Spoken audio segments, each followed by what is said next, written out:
বিসিবিকে আর ক্রিকেটাররাই বাকি। বিসিবি ছাড়া যেরকম ক্রিকেটার চলবে না, আবার ক্রিকেটার ছাড়াও কিন্তু বিসিবি একেবারেই শূন্যহীন, ভিত্তিহীন। তার মানে বোঝা যাচ্ছে বিসিবি এবং ক্রিকেটার বা ক্রিকেট তারা কিন্তু একে অপরের পরিপূরক। তবে এটা আমি মেনে নিচ্ছি, বর্তমান যে ডিরেক্টর রয়েছে এম এ নাজমুল ইসলাম, তার কথা একেবারেই লাগামহীন। যদিও এর আগে যত পরিচালক ছিল কেউ কিন্তু আসলে ক্রিকেটারদেরকে নিয়ে এই ধরনের উক্তি কখনোই করার সাহস দেখায়নি কিংবা বলেনি। বলতে হয়তো চেয়েছে কিন্তু বলেনি। তবে এম এ নাজমুল, তার যে বাচনভঙ্গি বা তার যে কথা, এই কথা কিন্তু জনসাধারণ যারা আছে তারা কিন্তু সবাই খুব ভালোভাবে গ্রহণ করেছে।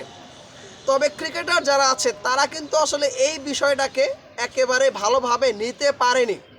না নেওয়াটা কিন্তু একেবারে স্বাভাবিক।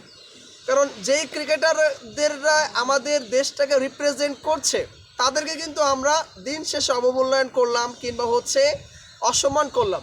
তবে এটাও কিন্তু সত্য, এই ক্রিকেটারদের পিছনে বিসিবি বলেন, জনগণ বলেন, স্পন্সর বলেন, যে যাই বলেন না কেন, অনেক কোটি কোটি টাকা কিন্তু খরচ করছে এখন পর্যন্ত।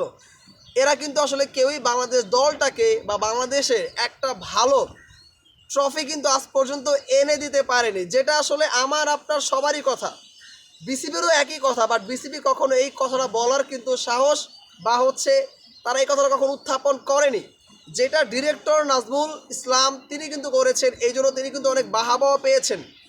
তবে এর কারণেই মূলত কোয়াবের যে সভাপতি রয়েছেন মিথুন, তিনি কিন্তু আসলে মানে তারা ক্রিকেটটাকে বন্ধ করে দিবে যদি ইসলাম অর্থাৎ নাজমুল সাহেব তিনি যদি আসলে পদত্যাগ না করে।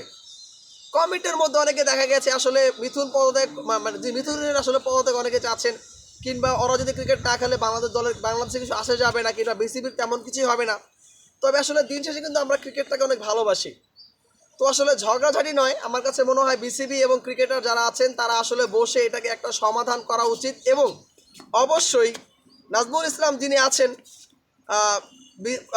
নাজমুল যিনি আছেন তার আসলে উচিত, আমার মনে হয় তার উচিত তিনি যখন কথা বলবে তখন অবশ্যই তিনি যাতে লাগামহীন কথা না বলে, ডিপ্লোম্যাটিক অ্যান্সার দেওয়াটা তার জন্য উচিত। এবং আপনাদের এই কথাবার্তা কিন্তু শুধু যে বাংলাদেশের গণ্ডির মধ্যে থাকবে ব্যাপারটা কিন্তু এরকম না, পুরো বিশ্বব্যাপী কিন্তু এই কথাগুলো ছড়িয়ে যায়।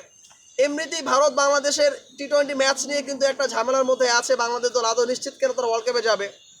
সেখানে আপনারা নতুন করে এই ধরনের নাটক শুরু করেছেন, যেটা কিন্তু আসলে শুধু বাংলাদেশ নয়, বহির্বিশ্বের যে ক্রিকেটার সংস্থা বা যারা আছে তারাও কিন্তু বাংলাদেশ দলকে নিয়ে হাস্য তামাশা করছে। দয়া করে আপনারা বাংলাদেশ দলটাকে বা বাংলাদেশের এই খেলাটাকে হাস্য রসিকতার মধ্যে দিয়ে বা প্রচারণা করেন না, এটা request as a cricket fan হিসাবে। এবং বাংলাদেশ দলের বর্তমান যে অবস্থা বা বর্তমান যে সিচুয়েশন তৈরি হয়েছে, খুব দ্রুতই আসলে আপনাদের উচিত একসাথে বসে এটাকে সমাধান করা। জানি না আসলে বিসিবি কী চিন্তা করছে বা নাজমুল ইসলামকে নিয়ে বিসিবি কী চিন্তা করছে। দিন শেষে আমি মনে করি একে অপরকে সরি বলে সমাধান করা, পদত্যাগটাই কিন্তু আসলে মুখ্য বিষয় না। পদত্যাগ করলেই যে অনেক কিছু হয়ে যাবে ব্যাপারটা কিন্তু এরকম না। পদত্যাগের থেকেও কিন্তু ভালো সমাধান সরি বলা।